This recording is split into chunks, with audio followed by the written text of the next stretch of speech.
JetBlue just introduced what they claim is the biggest business class seat on a U.S. carrier. But does biggest mean best? Well, in this video, you'll see it for yourself, find out how much extra it costs, and experience an unusual approach into LAX. Hello, jet setters. I'm Jeb Brooks from greenergrass.com. Right now, I'm at JFK. I'm on my way out to LAX with JetBlue in their brand new Mint Studio. It's said to have the largest bed and TV on any U.S. carrier. Let's check it out. Today's flight would take just over 6 hours at an altitude of 34,000 feet and cover nearly 2,500 miles. I'd spent the night at the TWA Hotel. It's an incredible space with a fascinating history, and I'll share an in-depth video about my stay there soon, but for now, with its direct access to JetBlue's Terminal 5, let's just say staying there was a no-brainer. It even meant I had a front row seat for the arrival of the first A380 to serve New York City in more than a year. Only a short walk down this iconic hallway and I was in JetBlue's departures hall. There was a dedicated Mint check-in desk, but the people there seemed to be busy with a team meeting or something, so I opted to use a regular check-in kiosk instead. No big deal. First stop, the gate. I gotta check out this plane, see if I can get a good picture of it. This A321neo is JetBlue's first with its brand new cabin, similar to the one that'll be used to launch the airline's much anticipated transatlantic service later this year. The seating is less dense than other A321s in the JetBlue fleet, which makes room for additional premium seating that we'll explore on this journey. And with 20% less fuel burn and 50% less engine noise, there's a lot to love about this airplane. Keep watching because our final approach into LAX also caused me to recognize the skills and professionalism of pilots and air traffic controllers. It's so great to see an airport bustling with shops and restaurants and bars that are open. For too long, they've sat empty, so seeing the airports start to fill up is a really good thing. JetBlue does not have lounges, so I took advantage of their juice bar instead. Lots of people think of JetBlue as a low-cost carrier, and not having lounges may seem to justify that perspective, but in 2014, they completely changed the game when they introduced Mint, adding lie-flat seats, some with doors, to certain routes. But with this latest update, JetBlue claims to be redesigning U.S. business class again. Now, it's all leading up to the launch of transatlantic service later this summer. What are your thoughts about JetBlue entering the race across the pond with London service? Is it going to change the game or just be another more of the same? Let me know in the comments.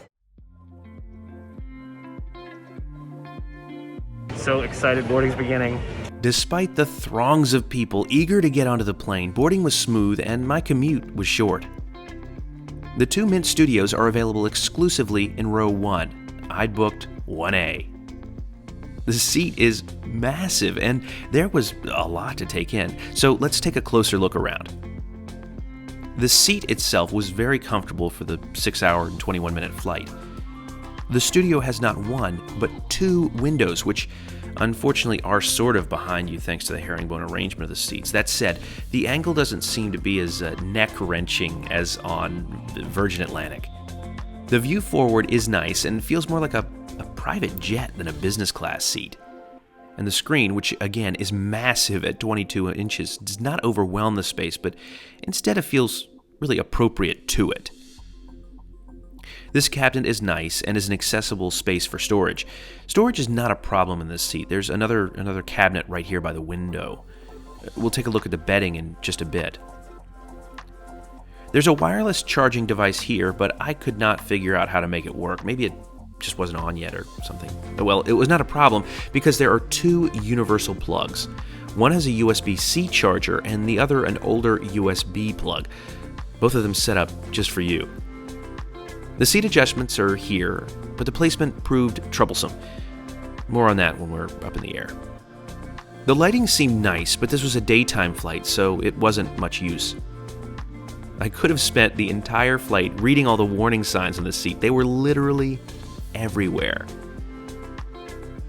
There was space for my large backpack under the footrest, and I checked my larger carry-on bag, but it seemed like overhead space was not a problem. Here's something I haven't seen in a while, a printed menu. You can check it out in depth by pausing the video or heading over to greenergrass.com/menus.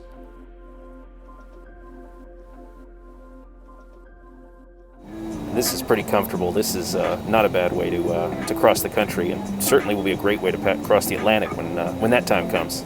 And just like that, boarding was complete, our jet bridge pulled away, and we were off.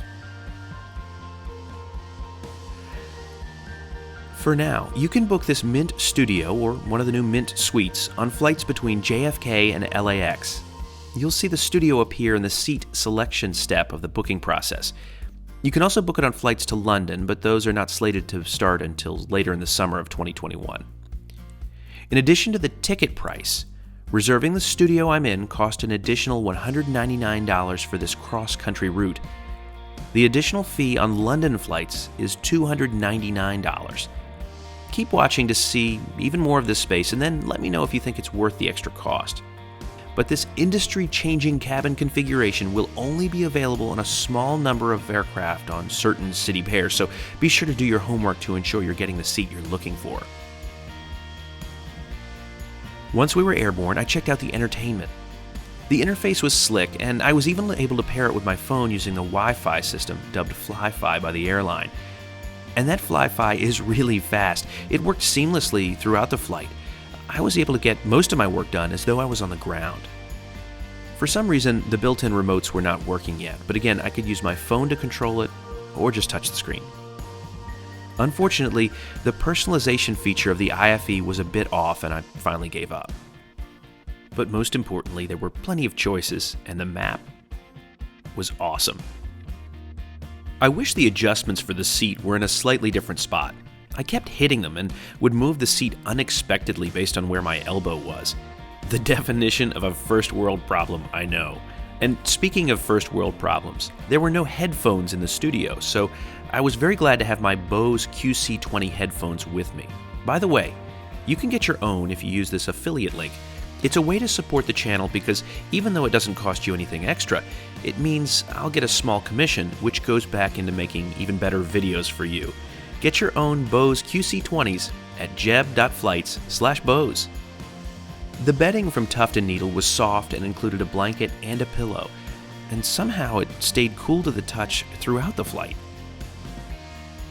The tray table was big enough to eat or work, but not both, just what you'd expect from a business class seat. And the amenity kit had way more stuff than I expected. As my friend Dennis Bunnick might say, there are plenty of lotions and potions in here. One of the selling features of this space is that another person can join you for dining or relaxing in flight. I was traveling alone on this trip, so I didn't get to experience that. But it's clear the seat is really big enough to take advantage. This is such a cool feature of this seat. We were asked to mark up the menu with our choices. JetBlue allows passengers to select 3 items from a list of 5. I began with JetBlue's signature mint condition. To eat, I chose the cold soup, salad, and pork shoulder. And with a twist of my arm, I also got some ice cream. The food was really good. One of the most impressive looking meals I've had in the sky in quite a long time. I'm so glad to see more and more airlines beginning to return to their pre-COVID service. After lunch, I took a walk through the cabin. This new A321neo has 160 seats. 144 of them are economy seats. And then there are 14 Mint suites that look like this. They all have direct aisle access. That's a huge step forward for JetBlue and a competitive advantage over other US airlines with single aisle premium cabins. And again, there are 2 Mint studios, like the one I'm in. I'll be trying out the Mint suites soon. If you don't want to miss that review and so much more travel-related content, perhaps you'd consider subscribing? Maybe ringing that notification bell on top of it? Back in the Mint Studio, there's a door, which I closed and settled in to test this bed. This bed is massive. I mean, obviously, I'm not going to sleep on a daytime flight like this, but you easily could. And this extra space sort of over to the side makes all the difference in the world. Much bigger than any business class seat I'm used to. As you can see, it's a mile wide. it will doubtless be a contender for the best way to cross the Atlantic on an overnight flight. Having the opportunity to be up here in this amazing space for such a wonderful flight with so much comfort right at my fingertips and views for miles out the window really made me feel so grateful. I never forget how fortunate I am to have experiences like this. I noticed this small camera at the front of the cabin just above my seat. Are JetBlue crews keeping an eye on us, or is this for service or security? What do you think? This experience really highlighted for me how heavily JetBlue is leaning into their identity as a premium carrier. Before I share the excitement of our unusual final approach and the surprise friend I ran into at LAX, I wanted to give you the JebScore for this flight. Because this is a premium transcontinental service, I'm going to give it 1. It's an unscientific, subjective rating with 5 elements. As always, we'll rate the lounge, seat, food, in-flight entertainment, and service. If JetBlue wants to compete with the big 3 airlines in the premium space, doing so without a lounge is a tough place to start. JetBlue does not have lounges, so unfortunately that means 0 stars here. This seat is class-leading. It could absolutely rival some international first-class seats. With more space than any other comparable U.S. airline, total comfort, and great design, there's no doubt this is a 5-star seat. The food was really good and truly innovative. While none of the items on the menu would have been my first choice, the flavors were interesting and memorable. This is 4-star food. The in-flight entertainment was impressive, with plenty of choices including live TV, a massive screen, and free fast Wi-Fi. This is a solid 5-star IFE setup. The service was great. The crew were learning about the new seats along with us, but they all had a great attitude about it and were as excited as I was. 5 stars for this JetBlue crew. So that leaves JetBlue's Mint Studio from JFK to LAX with 19 stars out of a possible 25, but our flight was not over yet. As we were on final approach, I saw an American Airlines A320 on a parallel approach with us. Well, that's not very unusual at an airport like LAX with multiple parallel runways. But then, suddenly, I heard the engines rev back up, and our pilots turned us to the right or northward. Turns out we were getting too close to that A320, and the controller had us go around to make another approach. This is a totally routine and safe procedure.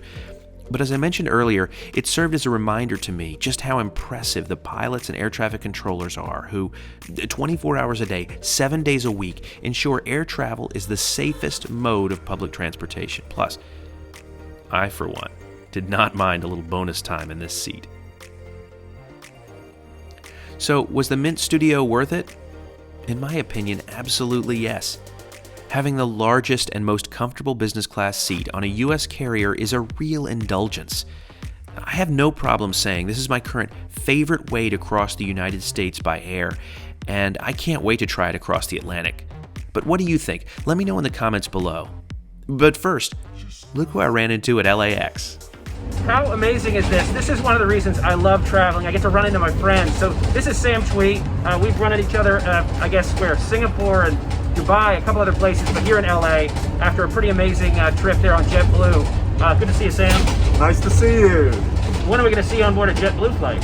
Oh yeah, after watching your video, you're going to convince me. I'm going to join you to fly JetBlue soon.